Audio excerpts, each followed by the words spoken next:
Yo, yo, yo, happy Tuesday. Happy Tuesday. Happy Tuesday, everyone. My name is Justin Moore, founder of Creator Wizard, where I teach you how to find and negotiate your dream sponsorships. Back at it with another live stream today. Drop it in the chat where you are tuning in from. I am going live across YouTube and LinkedIn and X and a few other platforms. And I'm very excited because today we're going to be talking about how to handle numbers obsessed brands. Is this like something that resonated with anyone? Because I hear this complaint a lot. Like, man, I collaborate with a brand, but or I'm negotiating with a brand. I'm trying to pitch a brand, and all it seems like they care about is like, hey, how many views can you guarantee? How many sales can you guarantee? And you're like, I feel like I have a lot more to bring to the table than that.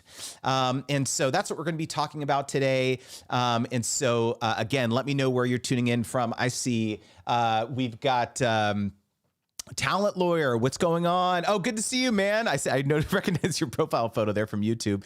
We've got Bianca from my team tuning in. We've got Jason Judson. We've got Living with Parkinson's. We've got my ADV 360. We've got the Georgia Bulldogs football podcast. What is going on, Randy? Good to see you here, man. So excited to talk. We should be having a friend of mine named Monty tuning in for the live stream in a bit, because we're going to be chatting with him about his experience collaborating with brands, and especially these kind of numbers obsessed brands. And so we'll see if he should be tuning in here in a bit. And as you'll see in the little, where is it here, the little watermark here in the corner, today's live stream is sponsored by Stan Store. And so I'm going to be talking about them a bit later in the stream as well. So, I'm seeing we've got the bearded IT dad Dakota tuning in. We've got Sir Stefan. Great to see you all here in the chat. So first and foremost, I want to make sure that, again, these live streams are for y'all. So any questions that you have around brand deals and negotiating and sponsorships and all that, make sure to drop it into the chat, and I'll make sure to get back to you as soon as possible during a bit later in the live stream and answer those questions. So I first wanted to talk about the mindset piece, right? When it comes to how do you overcome some of these objections that brands have when it comes to being obsessed with numbers? So first of all, drop it in the chat. Has this ever happened to you? Anyone, have felt, this pressure of like, how do I make a guarantee to a brand? Like, that feels like a lot of pressure. Like, what if the brand is wanting to put into the contract that you're going to, achieve a certain level of views or a certain level of sales? What do I say to that? Do I agree to something like that? I want to get this deal. They're offering to pay me money, but what happens if they don't, if I'm not able to hit that? And some of y'all might have experienced this, that like, sometimes when you do a sponsorship, the performance is significantly less than your organic content. Cause it's like, people don't want to hear an ad, or they want to skip that, or man, it's just like, it feels frustrating. And I don't know how to engage with the sponsor when that is a situation. Dakota in the chat says, yes, that has happened to me. And sometimes I don't know, what to do in those situations. My perspective here is that this is first and foremost, this is an us issue. This is a me issue. This is a you issue. And realizing that a lot of times we get in our head about this stuff, right? Where we imagine that the only thing that a brand is going to care about is sales, is views, is something attributable, something measurable, even if the brand has not said this to us. This is where I want to start first, because I think a lot of times we make an assumption about what the brand cares about, when in reality, they never said that to us. There was a podcast episode that just released today. It's called the Smart Influencers Podcast, if you want to go check out the episode that released today. And one of the hosts, so it was Christina and Corinne, one of the hosts, this was her mindset block, was like, well, of course, isn't all brands care about views, sales? Like, of course, isn't that what, like, why else would they want to work with creators? Why else would they want to partner, with influencers and so on? And it has been my experience that you cannot make that assumption when it comes to collaborating with brands. So I talk about in my book, sponsor magnet, something that I call the ARC framework, which is ARC, right? So 100% of the time, the brand is going to care about one of three objectives. So A is awareness. So the primary reason that a brand wants to collaborate with you is to just spread the word, right? It's a product launch, it's a seasonal promotion. R stands for repurposing. So the primary reason they want to collaborate with you is to get the content that you generate for them and use it in other ways. Maybe put it on, their social media, put it on their website, use it for paid advertising and so on. And then the C is conversion. Yeah, that's the sales. That's the, trial signups. That's the app downloads. That's the attributable, the measurable outcome. And so a lot of creators are obsessed with this conversion metric because, maybe truthfully, maybe there are a lot of brands in your niche, in your industry who it seems like that's all they care about. And so you just make this assumption that you go into every conversation with the brand thinking that that's what they care about. And so you lead the witness. You think, oh, well, okay, let me put case studies in front of them where I show how many sales I generated for that other brand. Or let me put, another media kit in front of them to show them the size of my audience or maybe all this affiliate, revenue that I've driven for this brand XYZ over here over the last 30 days. And this brand's sitting here thinking like, okay, well, we actually don't care about those things because we just went through a major rebrand or we just went through a major reformulation of our product. And we just want people to know about this, that we're back on the scene. We have a new product. We have a new launch. We have a new promotion. We don't really care about sales, or maybe, we love this person because we want them to generate some content for us so that we could run some paid ads. Or maybe this is another one. We want to build up our knowledge base, right? We have these like a couple different persona of the types of people. Here's a perfect example. So I was just on a podcast with Katie Fox, who is the director of marketing for EKM Live, okay? And new friend, big shout out to Katie, big shout out to Doc over there. And we had this very conversation on the podcast where she was saying that, you know what, Justin, we actually have 3 different customer persona. We've got people who use our tool for live streaming. We've got people who use our tool for just straight up asynchronous video recording. We've got people who use our tool for these other things, right? And so we like very intentionally have these like 3 persona that we target in our marketing. And this led us down this conversation where it was like, I said, what would you say, Katie, if someone came to you and said like, hey, I am actually a live streamer or a speaker or someone who uses Ecamm in a very specific way.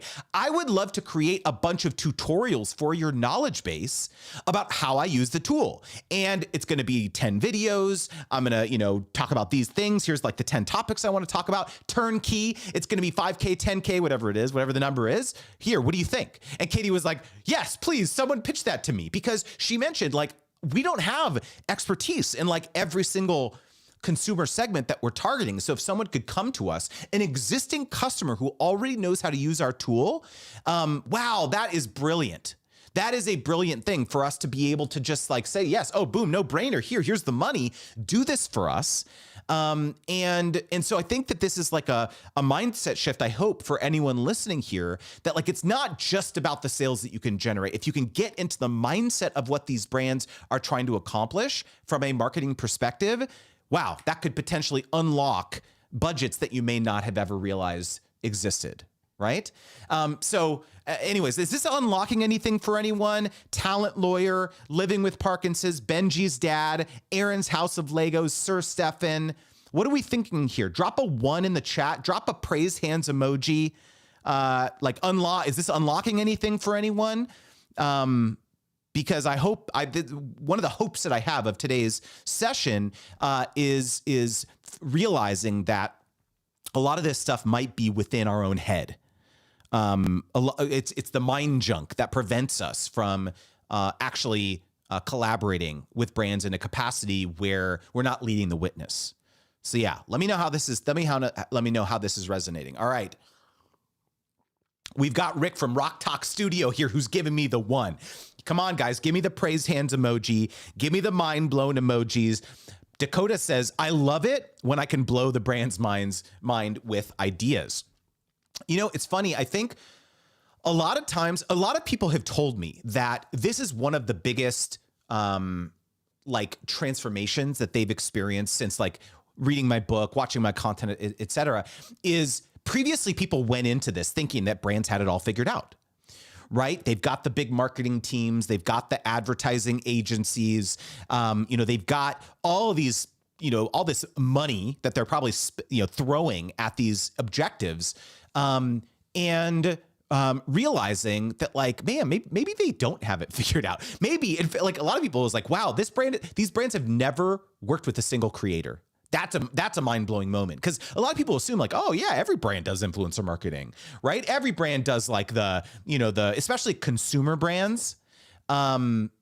And so it's like, especially when it comes to like B2B brands, wow, they may have never worked with a single creator, right? And so again, you can never make assumptions when it comes to collaborating with prospective sponsors. So always go into these initial conversations with brands with an open mind. A curious mind. You do this research prior to the discovery call if you're getting on one with a brand, and just be thoughtful. Like ask them, hey, have you ever worked with creators? If you have worked with creators, did it go well? Did it not go so well? If it didn't go so well, why was that? What were some of the hesitations, some of the concerns? Because a lot of that head junk that even the brand has might be impacting or coloring their appetite to collaborate with you, because maybe they got burned by a creator that they worked with that, never delivered the content on time, or they did a really bad job. And when the brand asked for a few edits here and there, the creator was like, no, I'm not going to do that. You're violating my creative genius, this type of thing. And so the brand is already on the defensive and thinking that experience is going to be the same with you. And so your job is to educate them about why you're different, show them how you can act more as a consultant versus just a creator. There's like a bonus that you can, you're seeing what's going on in the market. You've got people in your DMs every day, like, asking you questions about the product. Oh, how do you use it? This type of thing. In fact, I see Sean here from the Stan team, our sponsor of today's live stream. Let's go. And maybe Sean can provide some color here of like, she's interacting with creators all the time, trying to spread the word about Stan Store. And every creator has like a varying level of like, I'm sure you could appreciate this, Sean, that like some creators are like super engaged, super willing to get on a phone call, super willing to like co-create the content that ultimately goes live. And some creators are not. Some creators are just, it's more of a transactional thing, right? It's like, how much you're going to pay me? Here's this type of thing. And they just could be less interested or they couldn't be less interested in forging like a longer term thing. Right. And so, I don't want to speak for you, but I would imagine, at least when I ran my agency, I was always way more excited about forging a long-term collaboration on behalf of our clients with the creators who just were way more invested in the outcome of a collaboration, because it was just so much more, it was such a better experience, because I really felt like the creator was in it for the long haul. Right. So speaking of Sean from Stan, as I mentioned, we were hoping to have my buddy Monty, who's an Instagram strategist, on today. Not sure if he's having like connection issues, but we're just doing this. We're doing it live here. We're having fun here. Sir Stefan said, first discover a brand goals, then insert value. I think that this positioning exercise, Stefan, is another big mindset shift when it comes to handling numbers obsessed brands, because I think a lot of brands oftentimes, if they do decide to do influencer marketing, they think, okay, we're going to come inbound. Let's go find people to talk about us. Right. And so the first thing that they try is like, okay, let's go give a bunch of free products or free access to our software program to a bunch of creators, see who will talk about us. Right? That's number one. Let's try that first. And then they like kind of max out the gifting strategy, and they think, okay, the next step is, affiliate marketing. Let's go out there and compensate people. Get this big affiliate army out there marching to the beat, talking about us, and we only have to compensate them when they drive a conversion, right? So we'll give them 20, 30% of, the sales or whatever, and that's great. And then they max that strategy out. They realize that, okay, maybe I don't have a ton of control over how these creators are talking about us if we're only compensating them in an affiliate capacity. Wow, it would be awesome to have a little bit of creative feedback on how that asset ultimately gets brought, how we ultimately bring that asset to life. Now it might make sense for us to pay people in either a hybrid compensation or a flat compensation format, right? So a hybrid is like some sort of, front end base compensation and then some sort of kicker on the back end, 15, 20, 25% of recurring commissions or whatever the product is, and realizing that any brand worth their salt has all of these tactics that they're trying. One example I can share that Sean can speak to is that we co-created a lead magnet together, right? So in addition to like the newsletter blast that I was doing and the live streams and all that, we co-created this like very robust, like 27 page document about, how you can diversify your revenue as a creator, not just through brand partnerships, right? Because my wheelhouse is brand partnerships, but one of the things I say all the time is that like a way to be a better negotiator is like have a bunch of other revenue streams, right? That you could fall back on, like digital products and affiliate marketing and coaching and courses and things like that. All of which, by the way, Stan Store is great for, which we'll talk about in a moment here. But it's like that lead magnet, that asset, that PDF downloadable, that was something that Sean and the Stan team, we co-created this thing together. And so if you can show a appetite or a willingness to talk about, to go deeper on creating something like that, again, all of these things just go so far in showcasing to brands that you can bring a lot more to the table than just the number of trial signups that you download, than just the number of views that you can get, and so on, right? Obviously, like the ultimate, gold standard is to, hopefully drive sales, hopefully drive trial signups for Stan, this type of thing. But again, and Sean mentioned here, 100%, you can tell who the most excited, engaged creators are. And as a brand, we want you to love the product as well, right? And so I think it's just like important that a lot of brands have this holistic viewpoint or they understand, like here's a great example.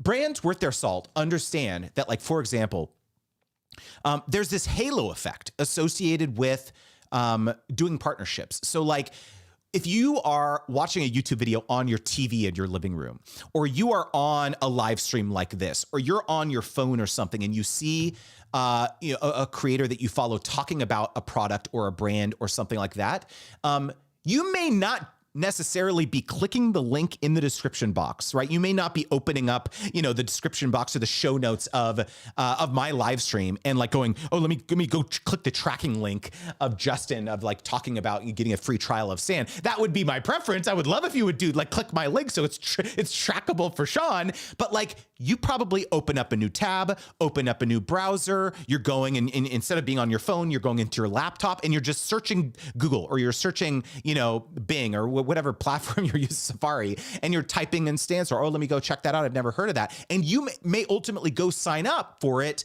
not using my link.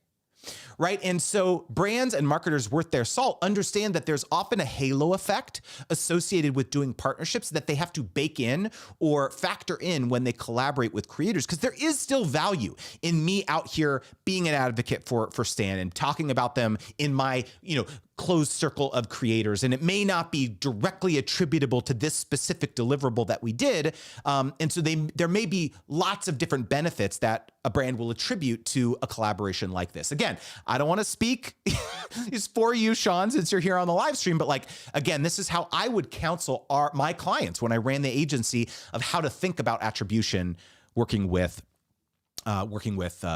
creators and collaborators. Yasmin's Corner says, hello, everyone. Getting out my notebook to get this golden info down. Great to see you here. Picked up my copy of Sponsor Magnet this week. I can't wait for it to arrive. I super appreciate you picking up a copy of the book, Yasmin. And I really hope that you find value from it. Aaron's House of Lego says, going to have to get that book. Yes, absolutely. Aaron says, yeah, interesting. Never knew people did that. Talent Lawyer says, majority of the time the referral chain is broken, and that's before link jacking. Yeah. A really interesting observation there, man. Talent Lawyer, like I think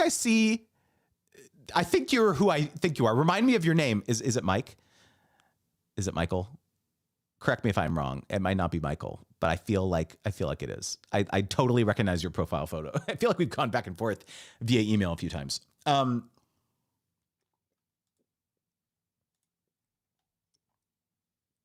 me take a swig here.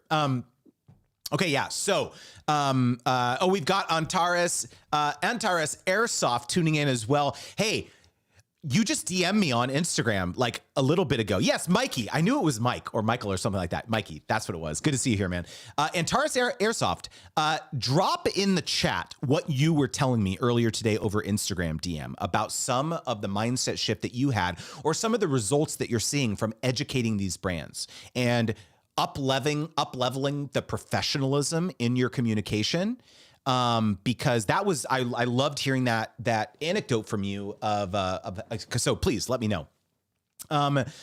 Okay, I wanted to take this time here to talk about today's sponsor, which is Stan. So you know that I have been doing and am kind of at the tail end of this sponsorship with Stan over the last couple months. I've been doing the lead magnet that I told you about. We've been doing some live streams, and I want to ensure that you guys know that Stan has afforded y'all an extended free trial. So one of the things that I've been talking about, let me share my screen here so I can give you a bit more context into this opportunity. So Stan Store, as I mentioned, I talk a lot about sponsorships. That's my bread and butter. But big part of becoming a better negotiator, as I mentioned, is having a fully diversified creator business. And so one of the huge advantages of using a tool like Stan Store is that it can become your kind of all-in-one solution to offer courses and digital products and coaching bookings and things like that,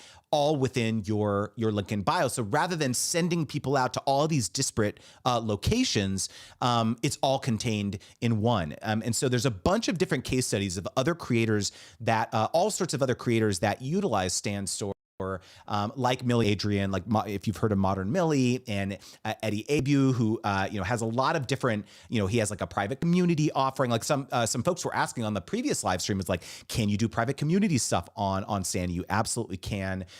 So whether it's like fitness or food or finance stuff, like there's so many different types of creators in all sorts of different niches, and tons of integrations. So as you could see here, integrations with PayPal and Stripe and Google Calendar and your various social platforms and Zapier. So like, regardless of kind of what tool you have, because they have that Zapier integration, there's like basically an infinite amount of things that you can do. And I think that as we shift towards a model where people, once used to feel intimidated by like kind of the technical aspect, the beautiful part about Stan is that there's really no coding required. So it's super straightforward to set up, even if you're just a beginner.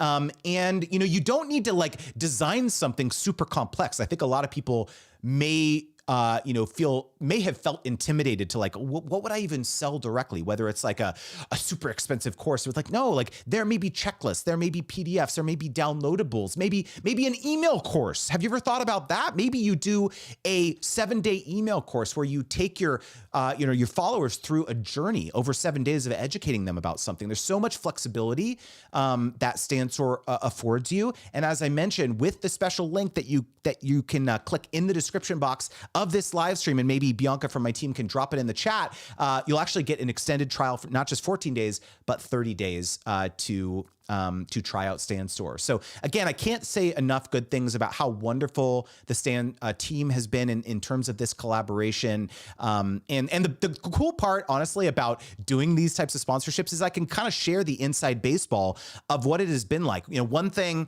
that we never even really talked about before we forged the deal was that we actually hopped on calls multiple times throughout the course of the partnership to suss out the back and forth details of how we could bring this partnership to life. Again, that was not something that I thought we were going to do, but it just made it so much easier. Like, for example, the lead magnet that I was talking about, this kind of like really robust 27-page downloadable. I didn't really quite realize like how deep we were going to go on this. And it just made way more sense to hop on a call, talk with Sean, like, okay, what should we have here? What should we have here? How can we improve this? But again, like, a lot of creators might be like, I didn't know I was going to have to get on all these phone calls. Like that sounds crazy, but like, again, I ran an agency and I know, like for a fact that there would be creators who would just push back. No, I don't want to get on a phone call. I'm too busy. I don't have time, to do that.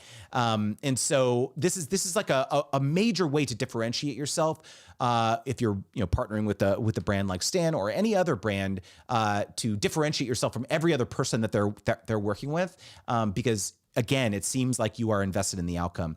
And Sean says, it's a great way to start building your email list if you are new to marketing. There are tons of items that you can sell to get started. And I want to pull up this point in particular, because I think this is a very, very important point.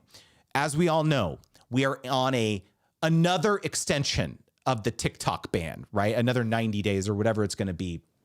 But like, we just keep kicking the can down the road. TikTok is just one example. But for those of you that are old enough to have been around for when Vine went away, there were creators who built their entire livelihood on the back of this platform, and then poof, it was gone in an instant. And so, you don't need to be that old to remember that people's careers were obliterated because they didn't realize that, like, if you are building an audience on rented land, you are only, it's only a matter of time before something terrible happens where you get demonetized or you get your account hacked or, the platform itself goes away entirely. And so, as Sean is mentioning here, you've heard me say this over and over and over, that if you do not have an email list, if you do not, start to own that direct connection with your audience, it's only a matter of time before something really bad happens. And so I'm not trying to be trying to like, what's the word? Prey on people's fears. But if you are deriving income from social media, from a following that you've built up on the internet, you owe it to yourself to finally let me knock some sense into you and think that this opportunity that I am, this collaboration with Stan is the perfect way. If you know that you need to do this, but you're like, that feels intimidating. Stan is a perfect way for you to start building up your email list, building up kind of this newsletter where you have that direct connection with your followers so that you are protected in the event that you lose access to your social media accounts. Okay? All right. Are we finally? Raise your hand in the chat. Drop the praise hands emoji. Drop the mind blown emoji. Drop the or what's this guy? The person holding up their hand emoji. If that's you, that you've heard me say this over and over, that you need to own your audience and you've never done it before, but now is finally going to be the time where you take action, because you know that you can get this extended 30-day free trial of Stan to start building your email list. Okay. Drop it in the chat. And once again, thank you so much to Stan for sponsoring this portion of the live stream. Really, really means a lot to me. Okay. All right. So let's see here. As I was talking about Stan, we got a little bit more context from Antares Airsoft, who says, I had just sent a brand a Google form. They declined a call due to the language barrier, and knowing what all the important information is, I was able to come up with really good questions. And I did end up getting some super good answers. They seemed super impressed, and you can tell nobody else is as detailed and thorough. I would recommend everybody to have ChatGPT review and attempt to improve your pitches and negotiations. It's a game changer. Yeah, so first of all, I want to compliment you on your thoroughness and not taking no for an answer, right? Because I think a lot of creators feel concerned that a brand will say no, or they ignore them, or they just try to pivot them to an affiliate conversation, or they just kind of take this defeatist attitude towards, like, oh, the brand didn't say yes to my first pitch or my first negotiation or whatever. But you cannot take no for an answer. I have this adage of this thing that I talk about in my book, and a lot of my content is like, look, it's not no, it's not yet. It may just not be the right time. They may have never done that before. It's not personal. It's not that they personally hate you or they hate your content. It's about realizing that brands are trying to juggle a lot of different a lot of different priorities and initiatives internally. And you may have just come inbound at an inopportune time, but now that you're on their radar, if you continue to nurture that relationship, heck, 3-6 months down the line, maybe even 12 months down the line, they finally realize that, oh, we got this perfect opportunity for Justin. Let's reach out to him. So someone else shared an anecdote with me recently that they did great work for a brand or for an agency, someone that they worked in an agency, and then that person left that agency and started working for another agency. And this was like 3 years later, 2 years later, that person reached out to them because they remembered the great work that they had done. And you can't underestimate how often this happens in the industry, is that people move around all the time, right? And so if you are someone who just focuses and prioritizes on doing really great work in partnership with an agency contact or a brand contact, people move around all the time. And if they remember the TLC, the care that you put into that partnership, they may just bring you along for the ride at another brand, right? This happens all the time. Absolutely happens all the time. And Sean adding some color here. Yeah, it's so true about the email list thing. There are so many beauty influencers who have lost their account. Yeah. I mean, I can speak, my wife in particular, she started in the beauty space on YouTube. And so we've known so many people over the years who have had all sorts of crazy things happen to their account, demonetization, getting their accounts hacked. Like, it's crazy. So just don't let, it's always like a distant thought until it happens to you. Let's put it that way. So just like take a proactive approach is all I can say. Okay. All right.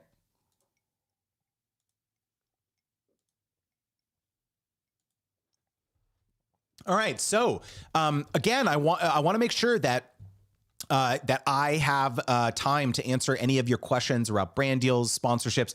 So make sure to drop it in the chat because, again, my time is your time on these live streams. I did want to share something very exciting, which is that the audiobook is done, y'all. The audiobook is done. Not only is the audiobook recording done, but the 8 bonus interviews that I did for the for the audiobook are done as well. So this has been like my entire focus over the last couple of weeks.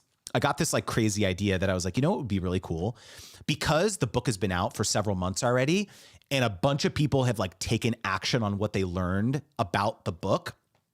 For different steps of the book. How cool would it be if I could like interview those creators and share how they like right after, so like, right after the pitch chapter, for example, or right after the negotiate chapter, we have an interview with like a little mini interview with a creator who was like, oh, I read that, chapter. I read that framework and here's what I did, right? I was able to pitch the brand. I was able to negotiate more money, so to hear people's stories. And so, that was just, I think it's going to make the audiobook really, really special. And I'm super, super excited. So the tentative launch date, or the launch date, let's just say it. The launch date is June 10th for the audiobook. So I'm very excited. I'm still going through the draft to like make sure to everything is great on it. So TBD, but yeah, June 10th is the date that we're targeting for the audiobook. So I'm very, very excited. This has been like probably the number one, like highest requested thing after the book came out. I was like, I don't read books anymore. Do you have like an audio version? And so finally, here we go. The book is done. The event is final. That was the big thing, is that my event Sponsor Games, happened in late March. And so I was just like, me and my team were just consumed with launching the event. And so I finally got a chance to record the audiobook. So very excited about that. Who's gonna pick up that audiobook? Anyone excited? I bet some of you guys want those bonus interviews. Yeah, I'm very excited. Let's see here. Stefan says, Sir Stefan said, this is very reminiscent of cold calling leads. You don't know in what circumstances you happen to reach out to them. Nurture the contact you gain and reach out at certain intervals. It's funny, Stefan, because this is actually one of the very first things that I cover when I'm talking about my sponsorship wheel framework, right? I've got the 8 steps of my wheel, which is pitch, negotiate, contract, concept, produce, feedback, publish, and analyze. Those are the 8 steps. And what I talk about is that the sponsorship wheel is a sales pipeline. That's literally what it is. But a lot of creators have either never worked a corporate job, or that just sounds super intimidating. Sales pipeline, what does that mean? And they've only ever thought of sponsorships as an inbound activity, a passive strategy, where they're sitting on their hands, they're waiting for brands to reach out to them. It's like, if I build it, they will come, right? Field of Dreams style. Anyone get that reference? Anyone? And so I'm sometimes the very first person who has said to them, hey, you actually could reach out to brands yourself. You don't have to wait. Oh, hold up here. I just see that Monty has joined the live stream. Let's pull him in here. Yo, what's up, dude? Yo, what apologies, man. Wife's car got towed. So Oh my God, dude. I had to take care of that. My bad. Dude, no worries at all, man. I'm stoked that you were able to join in. How you doing, man? Yeah. I feel great, man. I'm feeling good. A lot of good things happening, and I'm on here with you, man. You are the master with brand deals and all kinds of stuff. So I'm just grateful to be here, man. Dude, no, I'm so stoked, man. And we were just talking. So, one of the things that we were kind of the main thing that we were focusing on today is like, how do you deal with numbers obsessed brands? And I know that this is something that you mentioned that you've struggled with over the last, several years collaborating with brands. And so maybe we would just kick this off. Well, first of all, give us the little intro, like tell us about, what type of creator you are, what type of content you create. That'll set some good context for people. Yeah, for sure. So I am an Instagram strategist. I specifically focus on content marketing, content creation strategy, things of that nature. So helping people learn how to create content that is compelling, content that converts to followers, engagement, sales, leads, things of that nature. And because I myself am a content creator and I like to use different tools, different types of equipment, that has translated into me being able to attract a lot of software as service brand opportunities, collaboration opportunities. So editing apps, CRM platforms, things of that nature. And I've also been able to do some other really cool paid partnerships and collaboration because of the content that I create and I guess the style in which that's it in a nutshell. And I've been really fortunate to work with some really great brands. I've also been in situations where I work with some great brands, and I guess that's why we're having this conversation too. Yeah, I hear you, man. So would you call yourself primarily an Instagram creator, or are there other platforms that you try to focus on as well? Yeah, so I'm mainly on Instagram. Recently branched out to YouTube. I'm dipping my big toe in there, my whole yet, but yeah, it's mainly Instagram right now. What so tell us about some of those anecdotes you mentioned. Well, first of all, let's tell me what does a dream brand partnership look like? Like if you could think of a scenario where wow, I worked with this brand, it was perfect, it was amazing, this type of thing, versus, and then contrast that with some experiences that were not so good. Yeah. Okay, so when it comes to what I would believe is the dream experience with the brand is number one, they actually are willing to pay you a good amount of money, right? And I'm sure we'll get the specifics on that, but they're willing to pay you what you're worth. Also are willing to let you create the content and style the content in a way that feels organic to your already existing audience. And they give you an outline of what they want you to actually talk about, the key features they want you to plug in, but they still give you the creative freedom to incorporate those elements in a way that feels natural to your content style, and also the way your audience is going to receive it. And ideally, you really do want a long-term relationship with the brand that you're going to work with. So one-off brand deals and partnerships are always good. They're always welcome.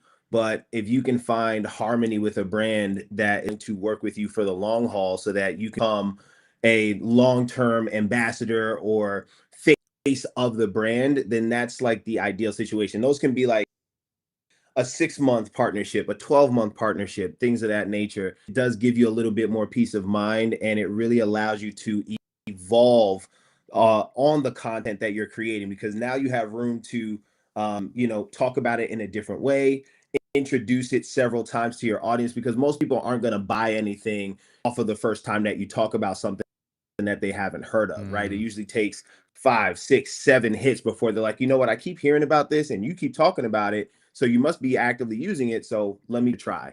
So I think those are some of the main things off the top of my head. Willing to pay you what you're worth, give you creative freedom, and they do give you a structured outline of what they want you to incorporate, so that you're not just kind of thinking of everything from scratch.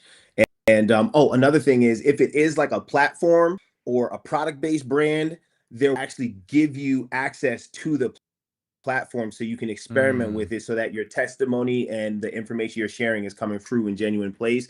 If it's a product, they're willing to actually send you the product so you can actually have a real experience with it, so that when you're talking that product or that platform, you're not just making stuff up. Yeah.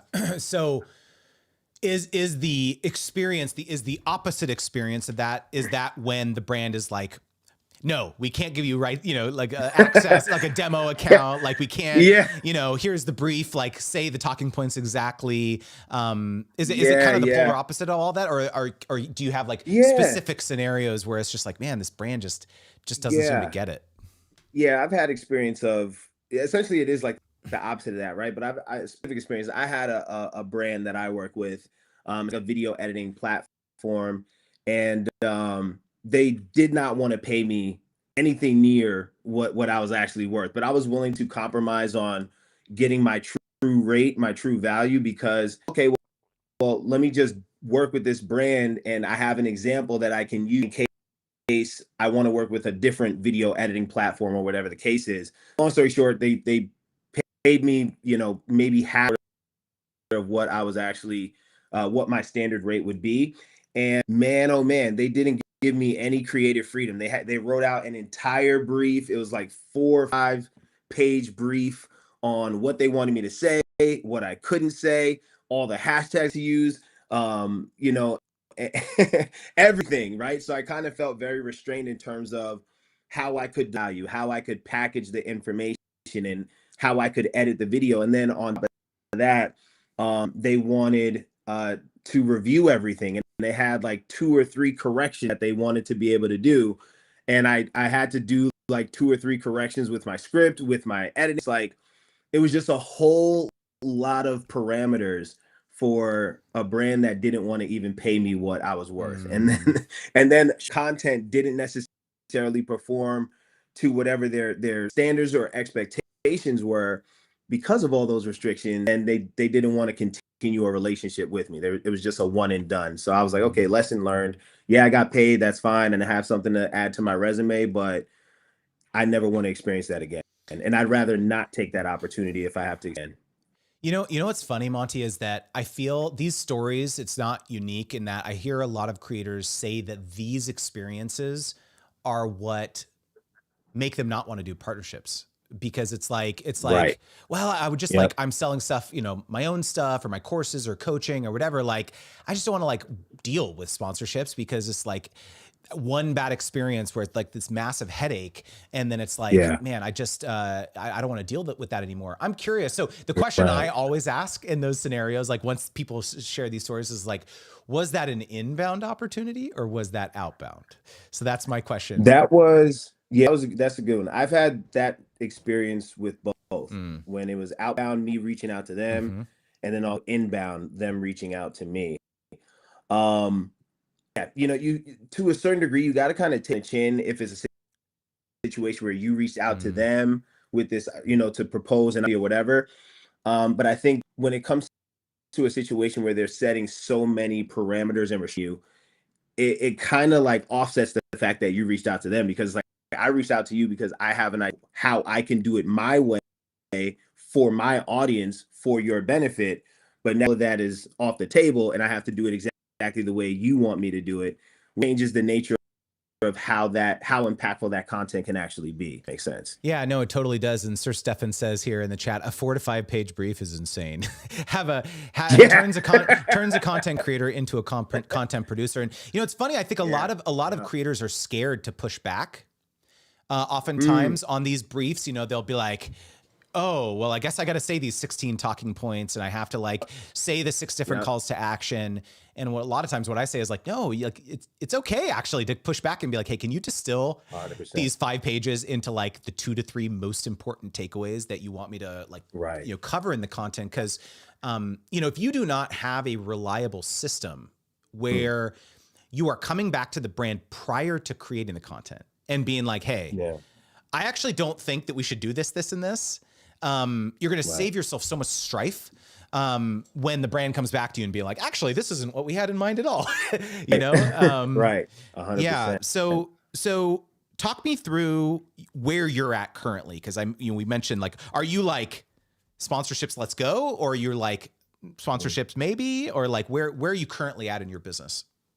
Yeah. I mean, I'm definitely open to more sponsorships and collaborations. I think where my heart is right now is I'm more interested in like long term, Okay. right? So it's like I would rather do a 3, 6, or 12-month partnership than a one Mm. off, right?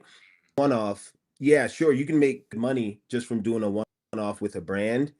Um, but just for the integrity of in front of my audience, I'd rather have a long-term partnership. One, it just tells the brand really believes in me, has more skin in the game for me, which, automatically makes me want to put skin in the game for them. And I have long-term partnerships where like if I produced a reel and it didn't really perform the way that I wanted it to, like I will willingly just do another video just to make up for the one that didn't really go well. Like Mm-hmm. that's something that I would do on my own will, or I might propose to brand so we can stay in good standing with each other. Um, but yeah, the one-offs, I'm okay with it. I mean, the money's right. I'll take the one off, especially if it is essentially in alignment with like what I want my audience to be exposed to, like or a platform, like things like an editing app or something like that. I'm fine with it, but like I just rather have long relationships so we can really build and grow together, if that makes It does. All right, I'm gonna give you a piece of advice here. If you're cool sure. with it. 100%. So this is the dream for I think everyone, right? They would prefer to work Yeah. with a smaller number of long-term partners where it's more of a recurring situation, monthly, quarterly, annually, whatever. Yeah. And you don't have to go out there and like try to constantly hunt for food, right? It's like, Mhm. it's more predictable. The trick here, Monty, is that so many brands have been burned by forging long-term relationships with people out the gates when they didn't have any sort of baseline experience of like what it was going to be like to actually work with the creator. Mhm. And so they Yeah. get into this like 6-month deal, and then the creator's like a nightmare to work with. They're not delivering stuff on time. They don't want to get on a phone call. They don't Yeah, want to do yeah. any of this stuff. And then they just have this kind of like trauma with like past relationships. And so Yeah. that's why it's oftentimes tricky to pivot a one-off conversation with a brand you've never collaborated with into a longer term thing. It's not impossible. It Yeah. definitely Right. can work, but you have to do it in a very specific way. So the advice that I'll give you in these situations, let's say it's like a first-time sponsor, you've never collaborated with them and you want to pivot a one-off campaign into like a 6-month engagement, let's say. The trick that I've found to work really effectively is to tie a longer term engagement with them to the brand accomplishing all their objectives. So oftentimes when you're on an Sure. initial discovery call with the brand and you ask them, hey, what would success look like? Right? This is what I teach people is like, okay, we get on the phone call, we say, what would a win look like? What would a success look like if we were to collaborate? The brand oftentimes will tell you lots of different things. So in the case of Stan, who is sponsoring today's live stream, maybe I get on that call with them and they say a couple different things. They say awareness, right? We want to penetrate a different customer segment. We've never really, worked or targeted B2B creators, or we've never targeted LinkedIn creators, or we've never done XYZ. Great. Okay. That to me sounds like awareness. Like they want more awareness among the B2B LinkedIn crowd. Okay, cool. Then they also say, oh, Justin, we'd love to like be able to repurpose some of the reels that you create for our website, for our Instagram, for paid advertising or whatever. And then they also say, hey, Justin, we'd love to drive more trial signups for Stan, right? That's a conversion goal. And so they'd say a bunch of these different things, right? And so in my proposal, when I come back, they may have come inbound being like, hey, Justin, how much for like 2 reels? Right? Because a lot of times like brands that'll be what they say. They're very prescriptive, right? So instead of just spitting back, oh, it's going to be $5,000 or, oh, it's going to be 10 grand or whatever it is, which is what most people do. You say, okay, great. Good to know you've got all these various different objectives, which Monty, it's going to be very hard for them to accomplish multiple objectives in like 2 reels, right? Right. So 100%. when 100%. you come back to them with your proposal, instead of being like, here's how much it is for 2 reels, you say, here's 5 packages. I know you didn't ask me for this, but here's 5 packages, and package 1, you're only going to accomplish goal 1 with package 1. So yeah, that's the 2 reels. Sure. That's going to accomplish the awareness thing, right? Where we're going to go top of funnel here, you try and maximize the amount of views that we get on these reels. That's fine. Okay, package 2, guess what? There's no reels in package 2. In package 2, that's the repurposing goal. So I'm actually going to create 5 15-second ads in that package that I don't even post. You told me that repurposing my content is a goal of yours. Great. Package 2, that's gonna help you accomplish goal 2. Package 3 is going to be the conversion. That's where I'm going to do the email list blast using my email list on Sandstore, right? I'm going to do this, right? And then guess what package 4 is? Package 4 is everything. And the only way for the brand to accomplish all their objectives is the 6-month deal, because it's going to require a bunch of different implementations across a bunch of different platforms. And so now the brand starts to understand, okay, even though we haven't worked with Monty in a capacity, it's very clear to us that we need to pick package 4, package 5, package 6, because that's the only way we're going to accomplish all the objectives that we outlined when we got on the call. How's that land with you? Yeah, it lands on my sticky notepad, Justin. I'm right now. I'm a student. Dude, I love this. Imagine you're the brand, and isn't that like music to your ears? If like, especially, do you think any creator is coming back to them with that level of intentionality with their proposal? I don't think many are, and I do think that's it's a great approach. I mean, like I've had that type of exchange with brands, but I can't say like it's always been top of my mind. You know what I mean? So like from what you're saying, I can imagine, and I would hope that like all the creators that are on here listening are making a mental note or writing it down on a sticky note like me, saying, all right, I need to figure out 5 packages. Like I need to have a 5-package proposal ready on deck, whether it's going to be reaching out to the brands or the brands reaching out to me. I need to have like a 5-package offer where it creates a win-win situation, both ends, no matter what. So I'm not putting myself in a position where I'm, working hard to create content that's not really going to get the outcome that they're looking for, right? And I'm putting myself in a situation where the brand has the right expectations from me based on my offers. Yeah. You know what the other brilliant part about this is, that the unlock that I hope this happens for other folks on here, is realizing that, like, okay, if you're a single platform creator, you're only an Instagrammer or you're only a YouTuber or whatever, you might start to realize like, wow, I don't actually have other things to offer to brands other than just more, like more reels or more stories or more like on the single platform. And this is why having an email list, building it via Sandstore, for example, is like really effective and helpful, because you have not only the direct connection with your audience members if you've got the email list, but also could be another sponsorable asset, a newsletter blast, about that brand and things like that. So building up, whether it's an email list, whether it's a private community, doing a guest session and there or whatever, you start to realize like, wow, maybe I need to think a bit more be more thoughtful of how I could potentially serve these brands for this 100%. Campaign. One thing I was hoping that you could touch on a bit, Monty, is like how you utilize Stan, given that they are today's sponsor of this stream, because I know that you do sell other things directly to your audience, and I would love to hear you kind of share how you kind of thought of diversifying your own business as a creator.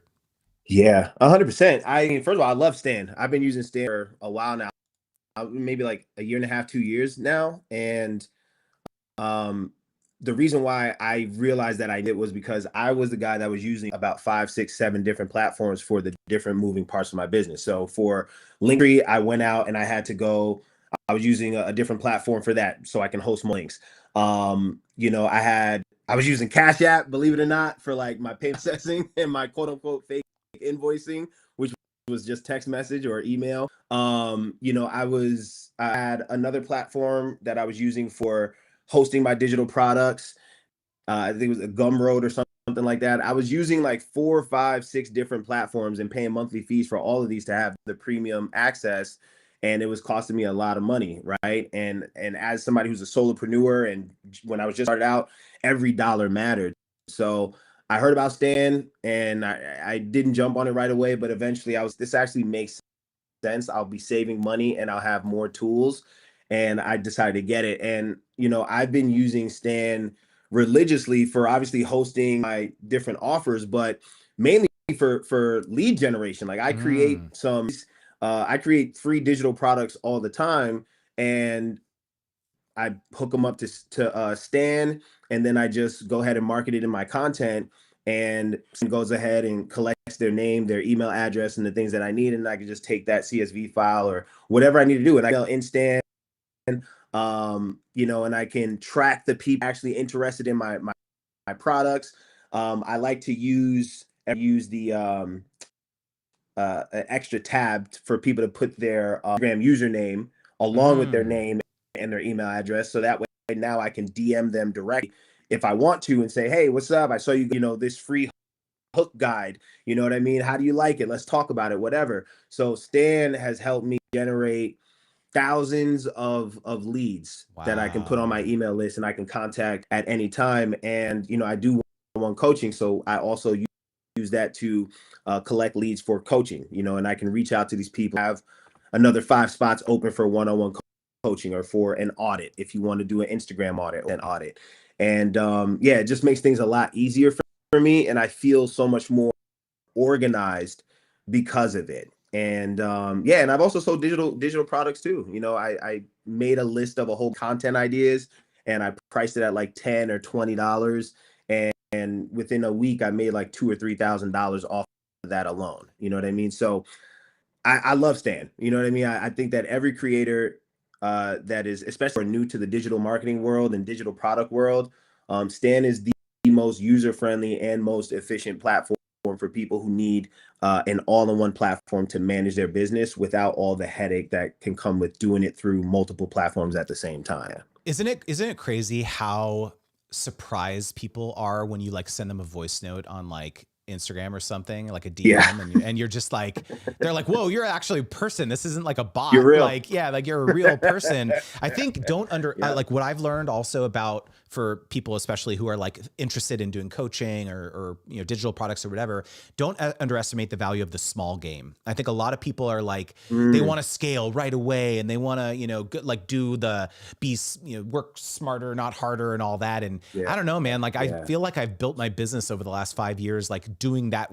crazy, not scalable stuff, like sending voice notes and sending personal messages. And like people are always so surprised when, especially in the age of AI, when people are, I think, even more inherently skeptical of like whether this is like a person or not. I think it's like a game changer. 100%. Oh, 100%. One of my friends, Monty, he says, when you see everybody zigging, you go zag. When you see everybody zagging, you go zig. And it's like exactly what you say is what I teach, like the students I work with, the clients I work with. It's like, yes, it seems like this work, but in a world where there's so much artificial connection through AI and chatbots and stuff like that, the advantage is in human connection. So what I do every single week, there's like 5 or 10 people that I'll reach out to in my DMs, and I send a video. Hey, what's up? This is Monty, the real me, not the AI. You did that to me. You did that to me. Yeah. So this is proof. So here knows I'm not making this stuff up, right? But like I send video messages so that people can see my face, they can feel my energy, hear my voice, and they get that authentic experience. And how many times I've had people that have hired me to coach them. They've joined my private community. They've bought my courses, my products, simply because they appreciated the fact that I reached out to them personally. I mean, there's Instagram coaches, content coaches, and strategists. It's a dime a dozen. They're all over the place. We're all talking about the same things, just in different ways. So, what is the distinguishing factor between you who's selling product A and somebody else who's selling product A? Well, your personality and the personal connection that you make with the person on the other side. There is no competition in your face and in your voice and in your personality. The only one that carries those things. So if you use that to your advantage, you'll be able to see a lot more success just from doing that and taking time to actually do the unscalable work, like sending voice messages and video messages. Dude, come on, guys, give it up give it some emojis in the chat here. Like the mind blown emojis, like give me the money tongue guy, like for all these gems that Monty's dropping. And I feel like there's a lot of parallels here, Monty, with brand partnerships, because I think a lot of people, if you do not have the humility and the low ego to what you're describing is hard for people because a lot of people say like, well, if someone wants to hire me as a coach, I'll just wait for them to reach out to me. But what you're describing is like, you're flipping that. You're like, no, let me actually reach out, see how I can serve these people. Yeah, they may have given me an early signal, like they downloaded something from me or whatever, but it still feels scary to like reach out and be like, hey, how's it going? You know, because that feels like, oh, I'm trying to be a salesperson and like sell something or whatever. But I think that this same mindset when it comes to like reaching out to brands, if you could think of it the same way, where maybe you are selling things and you are comfortable reaching out, it's the same idea that like, yeah, brands, you know, may be just as interested in hiring you for some projects as someone to hire you, right? And so it just takes you actually taking the initiative versus sitting on your hands and waiting for them to come to you. 100%. 100%. Yeah. I honestly, like, I used to be, and then I broke out of it. And now I see a lot of creators making the same mistake. But like, I used to think I'm going to wait for brands to reach out to me, right? And part of it was like ego, but then the big part of it was just ignorance. It was like, no, like there are millions of creators, there are brands. You can't expect all the brands that you would want to actually find you as soon as you'd like them to find you. You have to take initiative, right? And it's like there's so many opportunities that are actually waiting for you to go knock on the door, put the key in and open it, rather than waiting for the door to just miraculously open. Like there's so many opportunities out there.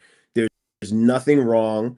There's no reason to be too prideful to reach out to the brands that you want to work with. You know, and I recommend doing the due diligence beforehand, right? Study that brand's Instagram feed, their Facebook or their TikTok, whatever form it is that you want to collaborate with them on.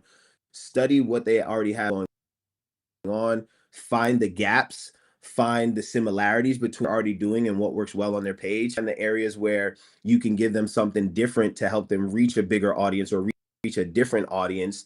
And then you bring that to the table and you mention that, right? And have a game plan, like have a couple ideas of the content that you would create for them, whether it's a rough script or just an outline of the concept. Have that ready to present to brands too, because that shows, oh wow, this person is really taking an interest in our brand. They understand our culture, they understand our, you know, the way that we show up, and they have concepts already ready to put together, to put to work for us, so that we can actually reach more people. Like that shows a brand that you're invested, rather than, hey, are you happen? Are you in for like a collaboration? Because if so, I'd like to do a paid collaboration. It's like, yeah, you and everybody else.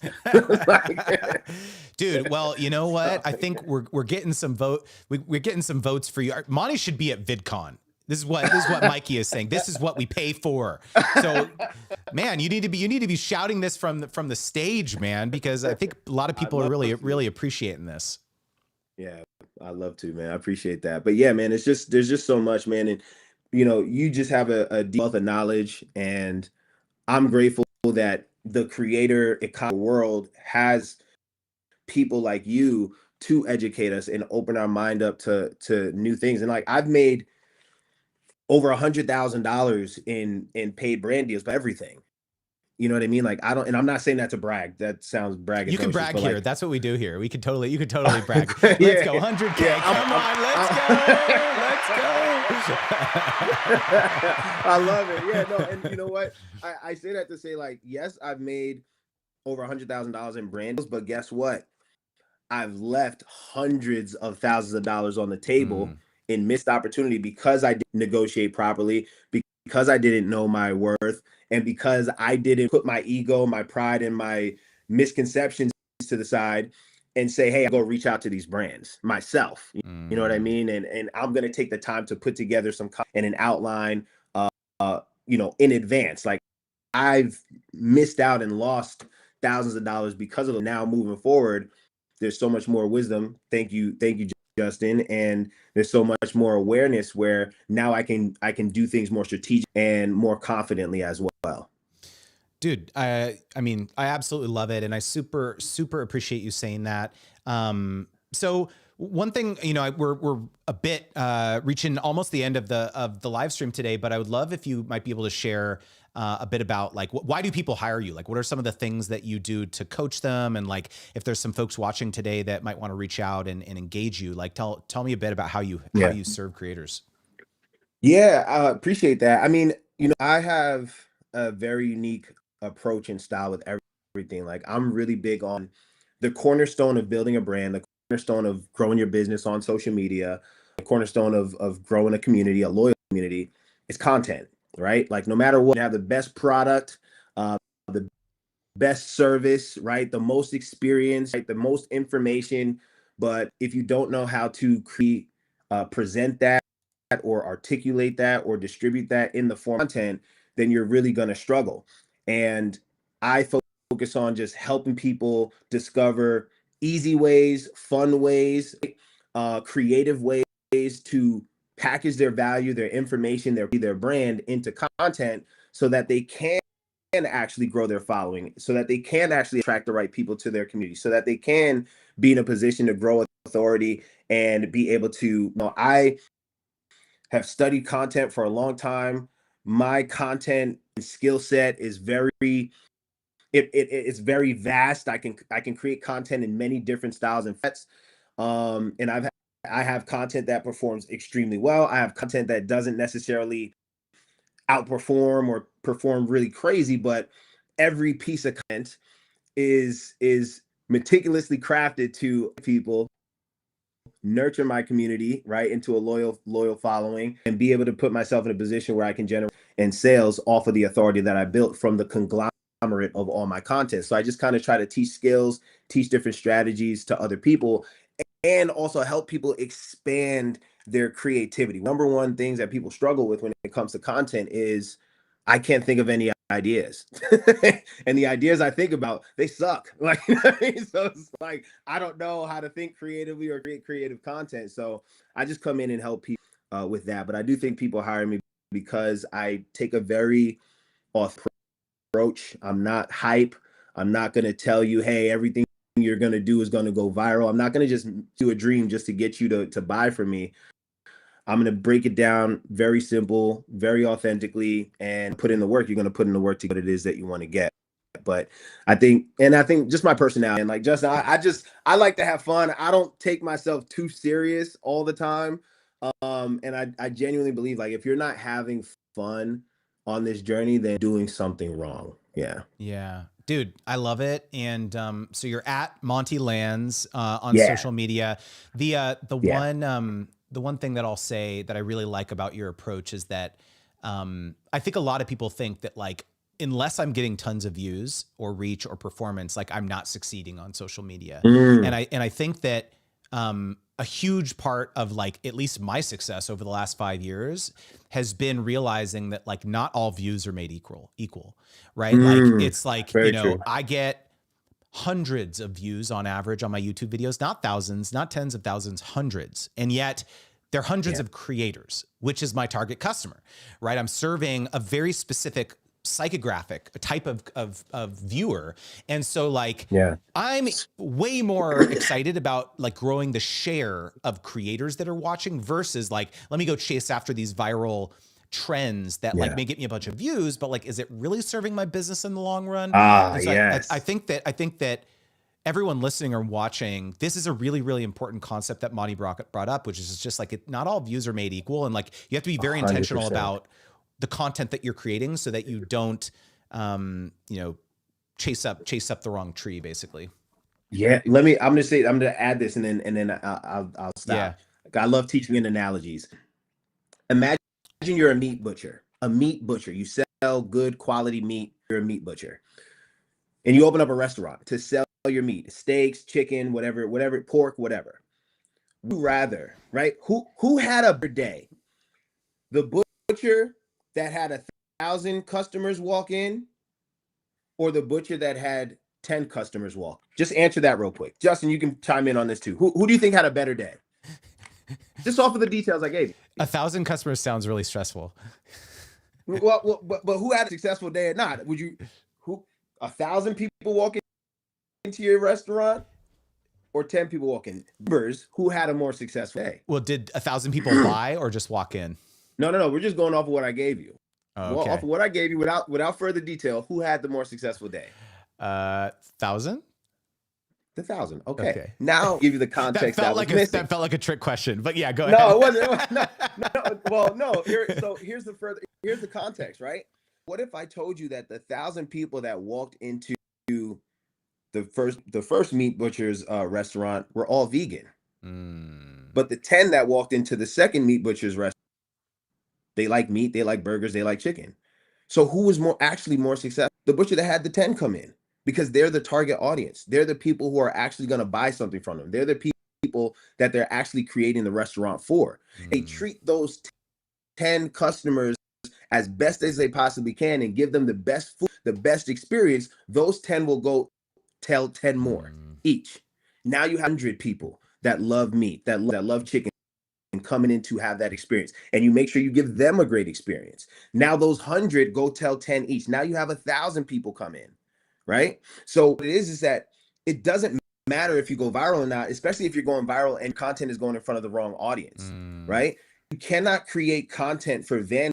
You have to create content for value, and value multiplies. So if you focus on giving the 5, the 10, the 100, the 1,000 people that are seeing your videos, if you're giving them the best content and you're delivering it, they're going to have an experience that's worth them sharing your content and telling other people about your content, sharing it with their friends, sharing it with their community, commenting, engaging, giving you more feedback to continue to improve your content.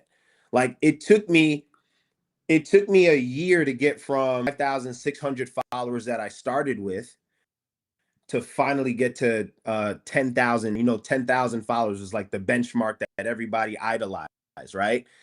It took me a year to get there, and I was bootstrapping it, right? I was in the DMs every single day, manually replying to everybody. This is before AI, DM automation, all that stuff. It took me a year, and in that process, I was honing skills with my content because my content wasn't performing that great, but there were people engaging. I would respond to them, and then once I finally mastered the content, right? Took me a year to go from, let's say, 5,000 to 10,000. Took 2 years to go from 10,000 to 13,000. But by the time I got there, I ended up figuring the content that actually clicked. And that took me 13,000 to over 100,000 followers in a year. So 5,000 after 1 year, 3 growth after year 2, 80, 90,000 of growth after 3 once I figured out my content strategy. So it's worth taking the time, turn the skills to figure out your content so that you finally grow consistently, and you can put yourself in position to obviously get more business opportunities and make yourself to the brands that might want to actually work with you. Yeah. One of the, I know we just keep going on this, but I have to share this, which is dude, one thing I found really interesting is that the people who chase the virality, and basically like the moment they're trying all sorts of different types of content, right? And then the moment that one thing sticks, they're like, oh, the algorithm loves me. People love me. Let me keep making that type of content. And they may not really even love or like that type of content, but they do it because they're rewarded with views and comments and all that. And fast forward a year and they hate their life. They hate their business because they're making content they don't like. They don't like the people. They don't like the people it attracts. Like this has happened to like drama content, right? Where you're like talking about gossip or like celebrity stuff or whatever. And like, it gets views, it gets clicks, but like the comments are a cesspool because it's like all people who are like talking, ish about other people. Toxic, toxic. Man. And so I think you have to be very careful and intentional about just following what the algorithm is rewarding and making sure that it's a marriage of like it's performing, but also it's stuff that you really enjoy, Yeah, it has to be holistic to you, man. That's it. That's the perfect harmony. What you can create efficiently and consistently that your audience is actually enjoying at the same time. That's where content harmony is. And it might take you a few months, it might take a couple of years to figure that out. You need to diversify until you identify. You try different styles, try different formats, try different delivery methods until you find something that not only gets your audience's attention and engagement, but it feels good to you to create it and can do it consistently without burning out. Once you get there, that's where everything changes. Dude, 100%. You know what Sir Stefan says that the one that has 1,000 vegans come in really needs to do something about his storefront because he's drawing the wrong crowd. Well, it just like the person who's chasing virality, he's just putting out whatever's going to get people to come through the door. Dude, all right. Well, Bianca says, "Fine, Monty, you're hired." That's what Bianca says. So, dude, Monty, seriously, appreciate you coming in, man. I appreciate you, and man. hopefully everything works out with your wife's car. That's a nightmare, man. I actually forgot about that. Thanks for reminding me. Oh yeah, my bad there. No, you're good. I appreciate but, you. Thank you. But yeah, seriously, man, this was great. And you know, for anyone who might be interested in connecting with Monty, make sure to look him up on Instagram. He's at Monty Lans. I'm going to pull up the little, I made this lower third for you, bro. Like, there we go. Let me just pull that up one more time. Right there. So make sure to reach out to him. And dude, hopefully we touch base in a couple months and things are transformed with your brand partnership strategy, man. Sure. We'll be in touch for sure, man. I appreciate you so much, Justin. Sorry for being late, everybody. Dude, no worries, man. I hope I made. You made up for it in spades. And again, huge shout out to Stan for sponsoring today's live stream. If you want to check them out, we have an extended 30-day free trial. You can check it out in the description box. And last update, y'all, I will not be doing a live stream next week because I have some obligations that I, again, can't make the live stream next week, but appreciate your grace there. And I'll see you on the next one. Thanks again, Monty. Appreciate it, dude. Thank you, man. All right, Let's everyone. go. Peace.